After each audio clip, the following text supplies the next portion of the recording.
NVIDIA only has limited stocks of its H20 chips to sell to China. This after the Trump administration lifting restrictions on exporting to China. That's according to several NVIDIA Chinese customers who spoke to the information.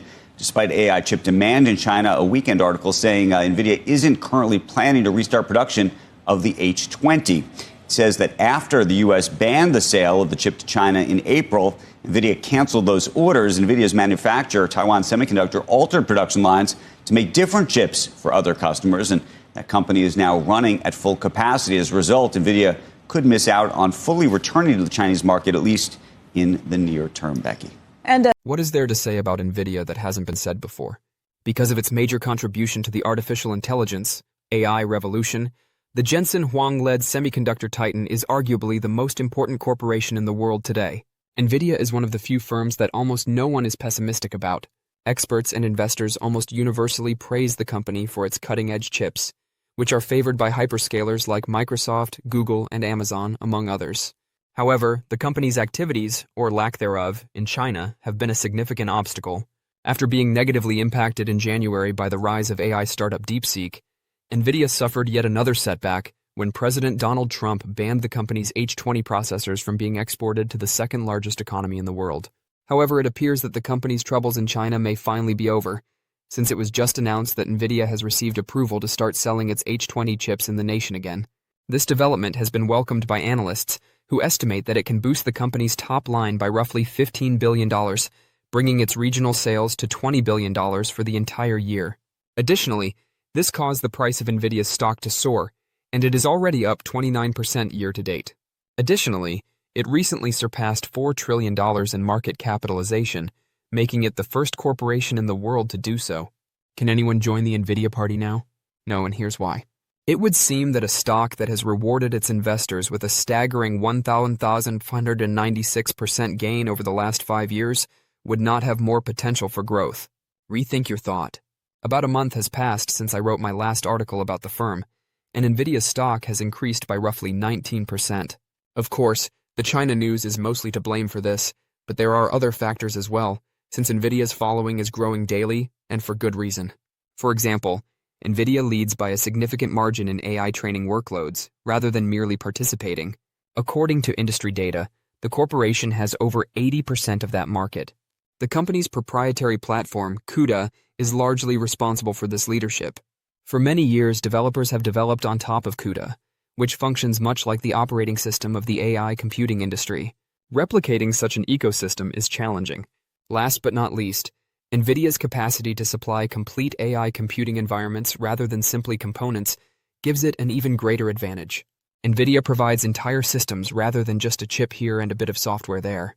Yes, this includes CUDA, but it also includes scalable hardware frameworks like MGX and networking options like NVLink and Spectrum-X. Additionally, its enterprise-grade technologies, such as Workbench, DGX Cloud, and AI Enterprise, enable clients to implement AI without having to start from scratch. As a consequence, NVIDIA's position at the core of the AI computing stack is cemented with a vertically integrated package that few can match. NVIDIA's unrivaled dominance in the semiconductor industry and its constant emphasis on innovation and growth haven't come at the price of its performance or financial restraint. Instead, the business has kept up a run of impressive outcomes that solidify its standing as one of the most continuously high-performing companies in the market today.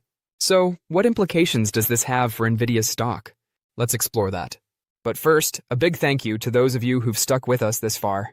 Creating these videos takes significant effort and dedication, so if you're enjoying the content, please hit the like button, subscribe to our channel, and share your thoughts on NVIDIA stock in the comments. Your support truly helps us grow. Now, let's get back to the video. NVIDIA reported $44.1 billion in revenue for the fiscal first quarter of 2026, a significant 69% increase over the same period the previous year. Its data center division, which generated $39.1 billion in sales and represented a 73% annual growth, was the main driver of this outstanding performance, further solidifying its position as the company's primary growth engine. With earnings per share increasing to $0.81 over the consensus forecast of $0.75, NVIDIA's financial performance was particularly noteworthy. Analysts predict that this momentum will continue into the upcoming quarter, with earnings of €94 per share on revenue of about $45.59 billion. Not all figures, however, were unconcerned. Compared to the 78.9% reported during the same period last year, the company's gross margin dropped to 61%. Investor fears about margin pressures and escalating competition have been allayed by the fact that NVIDIA continues to dominate the GPU market despite this reduction. The management expressed continued confidence in the company's long-term strategy and execution by restating its full-year gross margin target, which is still set in the mid-70% range. Regarding cash flow, NVIDIA's financial stability remains strong. Operating activities generated $27.4 billion in cash, a 79.1% increase over the previous year. With $53.7 billion in cash and equivalents at the end of the quarter and no short-term debt commitments, the company demonstrated its strong liquidity position and reaffirmed its ability to finance acquisitions, capital expenditures, and other strategic plans. Overall, NVIDIA's projections for the future continue to be far ahead of the market. Further proof of the company's ongoing superior performance and industry leadership comes from analysts' current projections of revenue and earnings growth rates of 59.97% and 64.95% respectively, which are significantly higher than the sector medians of 7.14% and 11.08%. Analysts have given NVDA stock a strong buy rating, with a mean target price of $181.09 in light of all of this. This suggests a 5% increase in value from the current levels. 39 of the 44 analysts that followed the stock have rated it as a strong buy, 2 have rated it as a moderate buy, 3 have rated it as a hold, and 1 has rated it as a strong sell. Don't forget to share your thoughts and experiences in the comments below. Your input helps create a more knowledgeable community where we can all learn and grow together in the world of investing.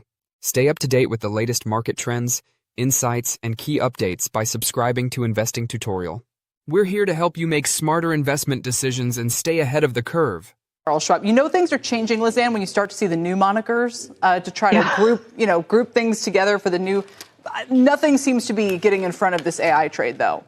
Yeah, no, but I think there's more discernment in terms of what does well. And you're right, the monikers do change now. I've been hearing more of the Mag 3 earlier this year instead of the Mag 7. Lots, including us, were calling it the Lag 7 because they were the underperformers during the near bear market that happened, at least in the case in the S&P. So yeah, it does change. I think you're seeing more dispersion in general in the market, certainly within some of these prior, darlings of cohorts like the Mag 7, but there is absolutely an AI angle to all of this, especially as it relates to CapEx. It's kind of this bifurcation. We were talking a little bit about this last hour, but there are these overlay charts comparing, their performance to the NASDAQ back in the dot-com era. Torsten Slok earlier this week had a piece kind of warning that, the S&P 500's biggest companies could be at risk from the AI bubble, as he called it. Do you think this is a bubble or not?